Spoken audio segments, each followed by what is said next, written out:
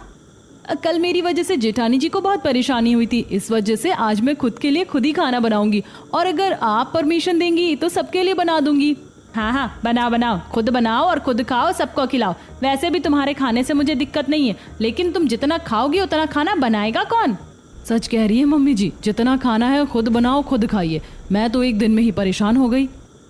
इतना कहकर रिया और सावित्री वहां से चली जाती हैं और पायल तुरंत छोटी छोटी सब्जियां काटती है। एक तरफ सब्जी, दूसरी तरफ पोहे, आलू के पराठे, साथ ही बिरयानी और रायता तैयार करती है, जिसकी खुशबू से पूरा घर भर जाता है। अरे वाह, आज तो लगता है रिया कुछ स्पेशल बना रही है। हाँ, पूरा घर खुशबू से भर गया है। अब तो इंतजार ही नहीं हो रहा, जल्दी चलते हैं और टेस्टी खाने का स्वाद लेते हैं। एक एक करके पूरा परिवार डाइनिंग टेबल पर बैठता है और रिया साथ ही पायल मिलकर सभी को खाना सर्व करती हैं। अरे वाह, आज का खाना तो सच में बहुत ज्यादा टेस्टी है। खाने का स्वाद बिल्कुल रेस्टोरेंट की तरह है। आखिर किसने बनाया है ये खाना? मैंने खाना नहीं बनाया, देवरानी जी ने बनाया है। अरे वाह, मतलब आज पायल की पहली रसोई भी हो गई। हाँ, और बहू ने इतना टेस्टी खाना बनाकर मेरा दिल भी जीत लिया। सच में कई दिनों बाद इतना अच्छा नाश्ता कर रहा हूँ। हाँ वही तो, बिरयानी में मसाले और सब्जी के साथ पुलाव और पूरी का जो तालमेल है, वो खाने के स्वाद को और भी बढ़ा रहा है।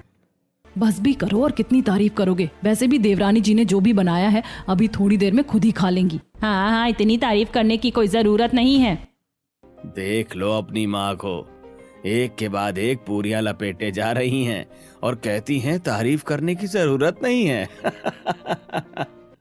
कमलेश की बात सुनकर सभी लोग हंसने लगते हैं। अब इसी तरह दिन बीतते हैं।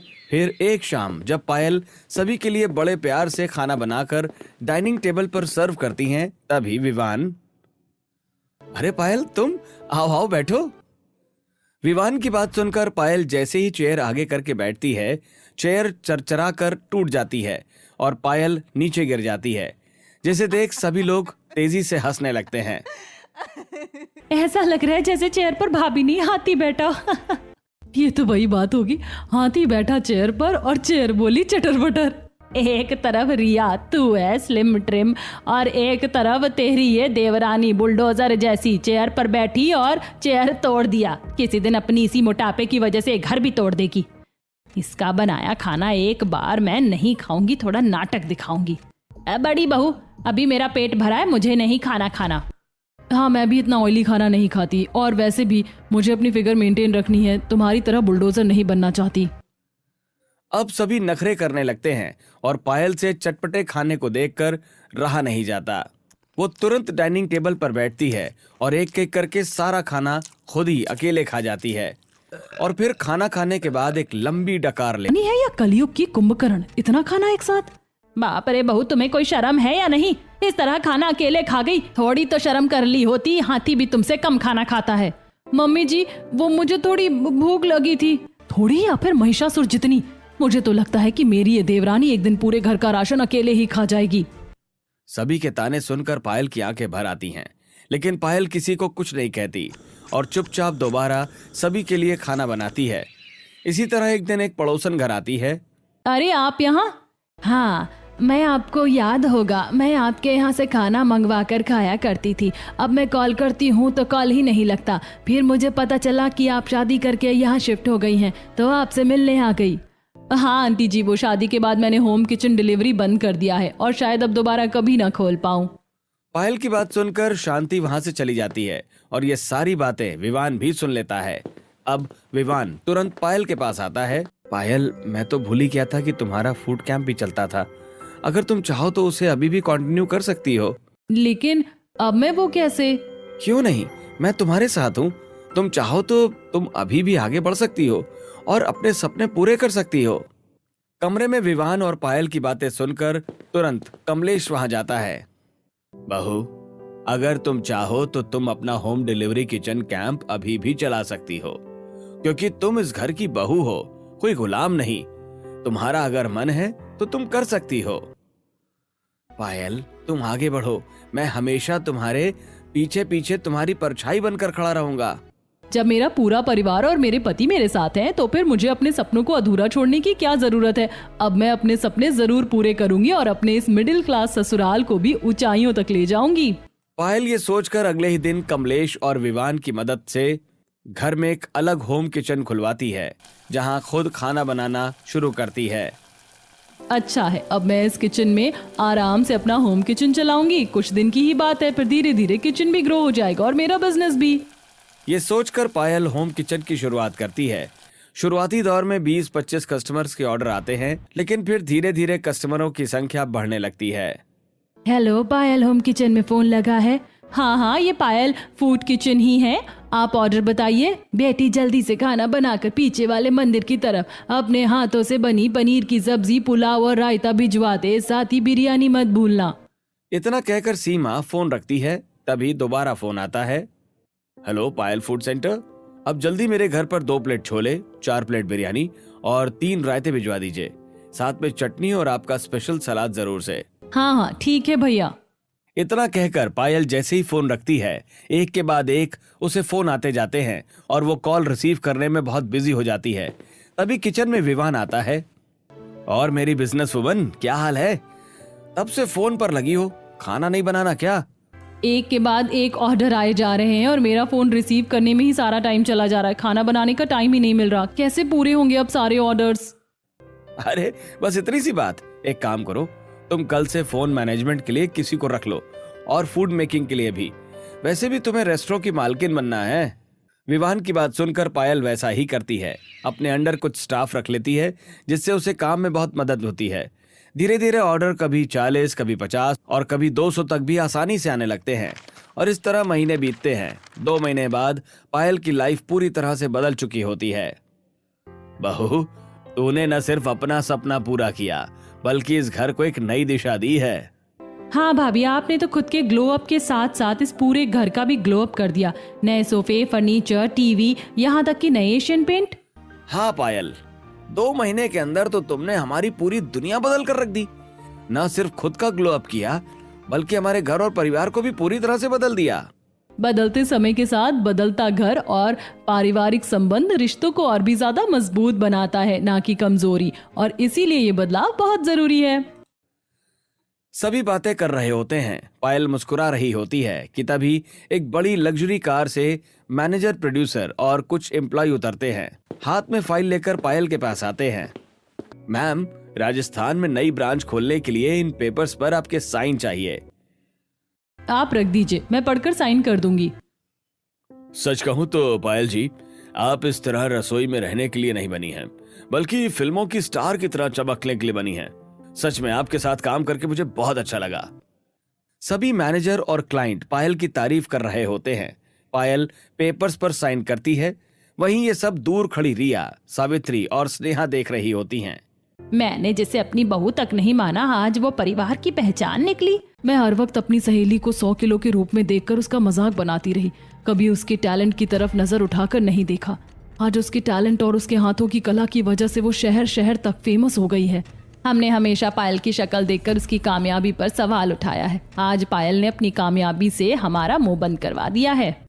धीरे धीरे रिया, सावित्री और स्नेहा को भी पछतावा होना शुरू हो जाता है और स्नेहा देख रही होती हैं। मैंने जिसे अपनी बहू तक नहीं माना, आज वो परिवार की पहचान निकली। मैं हर वक्त अपनी सहेली को 100 किलो के रूप में देखकर उसका मजाक बनाती रही, कभी उसके टैलेंट की तरफ नजर उठाकर नहीं देखा। आज उसके टैलेंट और उसके हाथों की कला की वजह से वो शहर शहर तक फेमस हो गई है। हमने हमेशा पायल की शक्ल देखकर उसकी कामयाबी पर सवाल उठाया है। आज पायल ने अपनी कामयाबी से हमारा मुंह बंद करवा दिया है।